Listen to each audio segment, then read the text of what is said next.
প্রচণ্ড শীত কিংবা বর্ষায় খিচুড়ি খেতে সবারই ভালো লাগে। তো এখন যেহেতু প্রচণ্ড শীত পড়েছে, তো ভাবলাম খিচুড়িটা এবার বানিয়ে নিই।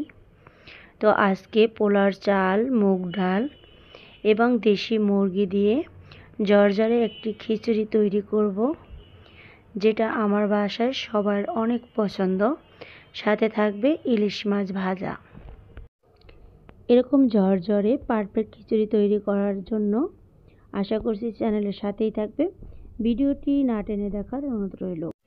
আজকের রেসিপি ভালো লাগলে চ্যানেলটি সাবস্ক্রাইব করে পাশে থাকার অনুরোধ রইল। ভিডিওটি ফেসবুক পেজে দেখে থাকলে পেজটিকে ফলো করে রাখবে, অল নোটিফিকেশনে ক্লিক করে রাখবে, যাতে করে নতুন কোনো ভিডিও দিলে সঙ্গে সঙ্গে তোমরা সেটা পেয়ে যাবে। প্রথমে মুরগিটা রান্না করে নেব। তার জন্য ফ্রাই প্যানে দিয়ে দিলাম তেলটা একটু বাড়িয়ে দিচ্ছি, কারণ এই একই তেলের ভিতরে আমি খিচুড়িটা রান্না করব। তো এখানে হাফ কাপের মতো পেঁয়াজ কুচি দিয়ে দিচ্ছি, আর পেঁয়াজটাকে এভাবে গোল্ডেন করে ভেজে নিচ্ছি। এ পর্যায়ে দারুচিনি, এলাচি দিয়ে দিচ্ছি, আর এখানে আদা বাটা আর রসুন বাটা দিয়ে দিচ্ছি 2 চামচ, পেঁয়াজ বাটা দিয়ে দিচ্ছি 2 চামচ,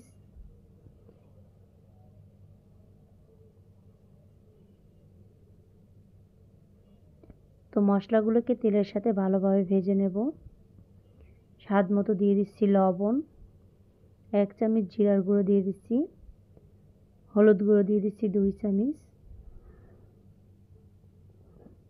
2 চামচ দিয়ে দিচ্ছি মরিচ গুঁড়ো।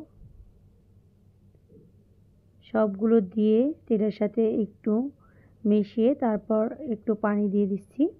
মশলাটাকে ভালোভাবে কষিয়ে নেব। এই তো মশলাটা কষে গিয়েছে, উপরে তেলটা ভেসে উঠেছে। এ পর্যায়ে একটু ভাজা জিরার গুঁড়ো আমি এর সাথে অ্যাড করে দিচ্ছি। তো কষানো মশলার সাথে এ পর্যায়ে একটা মিডিয়াম সাইজের দেশি মুরগি আমি দিয়ে দিচ্ছি। এটা আগে থেকে ধুয়ে ভালোভাবে পরিষ্কার করে নিচ্ছি। এবার ভালোভাবে একটু কষিয়ে নেব। সামান্য একটু পানি দিয়ে এভাবে ভালোভাবে কষিয়ে নেব। যখন কয়েক মিনিট এভাবে ভালোভাবে কষানো হয়ে যাবে, ওই পর্যায়ে সিদ্ধ হওয়ার জন্য এখানে আমি গরম পানি অ্যাড করেছি 2 কাপ। তো যার যেরকম মাংস সিদ্ধ হতে সময় লাগবে, এখানে চাইলে গরুর মাংস, খাসির মাংস কিংবা মুরগি বা হাঁসের মাংস দিয়েও রান্নাটা করে নিতে পারবে। যার যার পছন্দ মতো যে কোনো মাংস দিয়ে রান্না করতে পারবে। তো মাংসটা যখন প্রায় হাফ সিদ্ধ হয়ে গিয়েছে, ওই পর্যায়ে এখানে আমি হাফ কাপের মতো মুগ ডাল আগে থেকে ভালোভাবে ভিজিয়ে রেখেছিলাম আর ভালোভাবে ধুয়ে এর সাথে অ্যাড করে দিচ্ছি। এতে করে মুগ ডালটা খুব ভালোভাবে সিদ্ধ হবে। পোলার চালের সাথে অনেক সময় মুগ ডাল সিদ্ধ হতে চায় না, ডালটা একটু শক্ত থেকে যায়। তার জন্য এভাবে মুরগির সাথে বা মাংসের সাথে ডালটা আগে থেকে এভাবে কষিয়ে নিতে হবে। আর কিছুটা কাঁচামরিচ আমি এর সাথে অ্যাড করে দিচ্ছি। তো কিছুক্ষণ পর যখন পানিটা একেবারে টেনে যাবে আর মাংসটা প্রায় 80% মতো সিদ্ধ হয়ে যাবে, ওই পর্যায়ে কিছুটা মসুর ডাল আর 2 কাপের মতো হবে পোলার চাল আগে থেকে ভালোভাবে ধুয়ে পানি ছেঁকে নিচ্ছি, আর সেটা এর সাথে অ্যাড করে দিচ্ছি। সবগুলোকে এবার ভালোভাবে কষিয়ে নেব। দিয়ে দিচ্ছি স্বাদ মতো লবণ। কাঁচামরিচ দেওয়ার কারণে খুব সুন্দর একটা ফ্লেভার ছড়াবে এবং ঝালও হবে।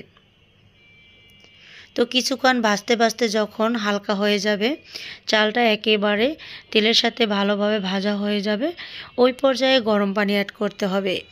এখানে অবশ্যই গরম পানি অ্যাড করতে চেষ্টা করবে। এখানে আমি 6 কাপ পানি ব্যবহার করব। আমি চাল নিচ্ছি 2 কাপ আর ডাল নিচ্ছি 2টা মিলিয়ে 1 কাপ, টোটাল 3 কাপ। 3 কাপের জন্য 6 কাপ পানি পারফেক্ট। এর চেয়ে বেশি পানি দিলে খিচুড়িটা একটু নরম হবে, আর এর চেয়ে কম পানি দিলে একদম শক্ত টাইপের হবে। তো সব কিছু দিয়ে এভাবে ভালোভাবে নেড়েচেড়ে মিক্স করে নেব, আর লবণটা এই পর্যায়ে চেক করে দেখব। চুলার আঁচটা মিডিয়ামে রেখে এভাবে জাল করে নিতে হবে। আর যখন উপরে পানিটা একেবারে এরকম মাখো মাখো হয়ে যাবে, ওই পর্যায়ে চুলার আঁচটা একেবারে লোতে রেখে ঢাকনা দিয়ে ঢেকে রেখে দেব। আর মাঝে মাঝে একটু উলট পালট করে দেব, নেড়ে দেব, যাতে করে তলানিতে লেগে না যায়।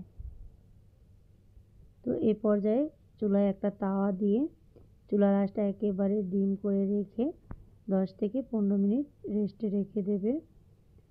এভাবে দমে রাখার পর কিছুক্ষণ পর এই তো নেড়েচেড়ে দেখতেই পাচ্ছ একেবারে ঝরঝরে পারফেক্ট একটা খিচুড়ি হয়ে গিয়েছে। এটা কিন্তু একদম ভালোভাবে সিদ্ধ হয়ে গিয়েছে চালগুলো এবং ডালগুলোও কিন্তু গলে যায়নি। এখানে মসুর ডালটা একটু গলে গিয়েছে যার কারণে খেতে ভীষণ ভালো লেগেছে। আর গরম গরম ইলিশ মাছ ভাজা দিয়ে কিংবা সাথে বেগুন ভাজা দিয়ে এই খিচুড়িটা পরিবেশন করলে ভীষণ ভালো লাগবে। এভাবে শীতের সময় একবার তৈরি করে দেখবে আর কেমন হয়েছে অবশ্যই কমেন্ট করে জানিয়ে দেবে।